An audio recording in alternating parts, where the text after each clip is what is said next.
Instead of attempting to achieve balance, supplement your passion with self-awareness.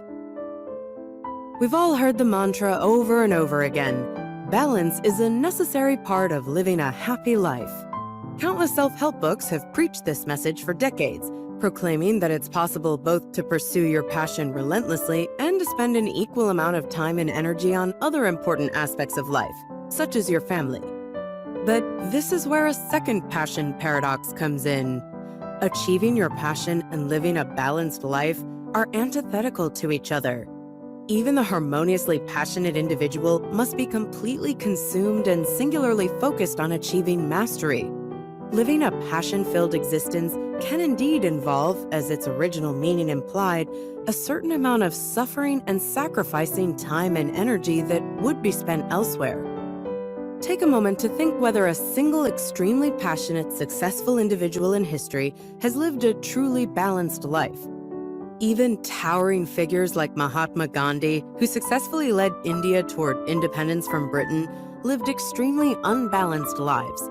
While he preached nonviolence and unity to the Indian people, he himself had a very troubled relationship with his son, whom he eventually disowned. So instead of seeking balance, harness the power of self-awareness to sustain your passion in the long term. Doing so involves regularly monitoring and managing how your passion affects others around you, as well as your own emotions and behavior. In other words, self-awareness means you regularly need to commit time outside of your passion to the endeavor of getting to know yourself better. Paradoxically, one of the best ways to be more self-aware is to step outside of yourself. For example, start writing a journal about your passion, how it's developing, and how it affects your life, and give yourself extra perspective by writing in the third person. You can then read back what you've written and reflect on how your actions look from the outside. Another way to practice self-awareness is to make sure you are regularly stepping outside of the narrow confines of your passion to gain a wider perspective on the world around you.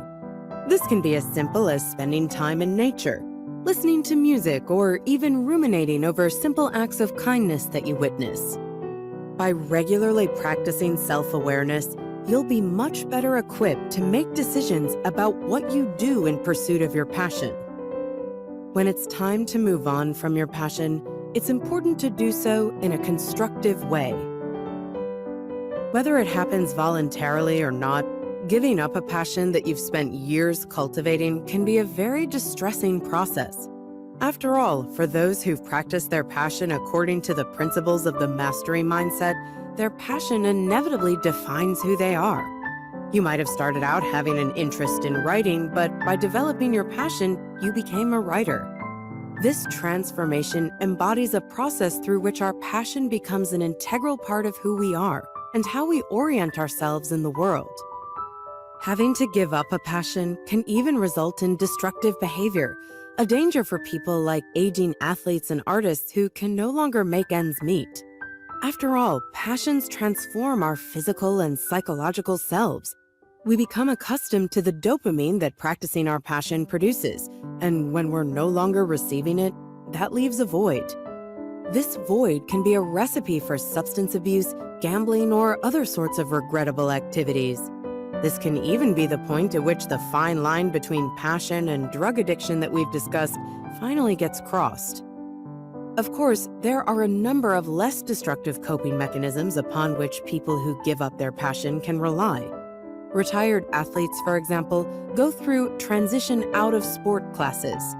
Recently retired professionals court advice from friends, who will often tell them they should fill the void with new activities that will help keep them stimulated, such as traveling or volunteering.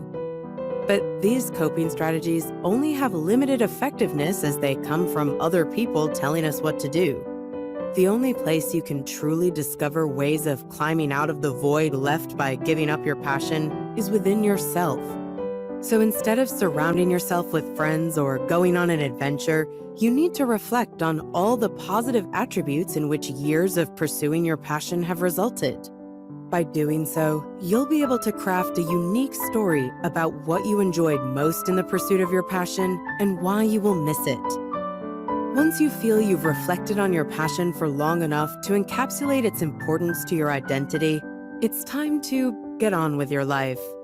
Embrace the personality characteristics that fueled your passion in the first place and redirect them into new endeavors, and perhaps even new passions.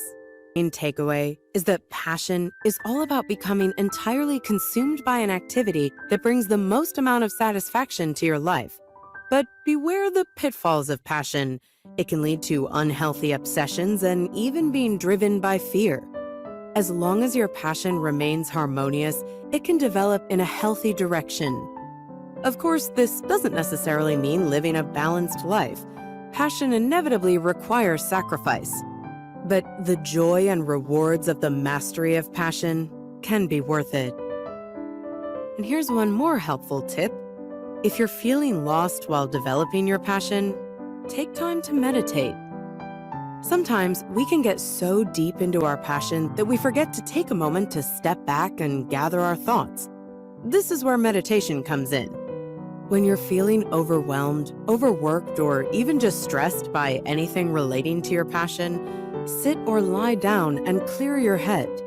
Focus on your breath and let your thoughts pass by without judging them. For those of us already deep in our pursuit of passion, regular meditation can be a great way to cope with stress. Even just 20 minutes a day will help equip you to deal with any challenges that you might meet along the way.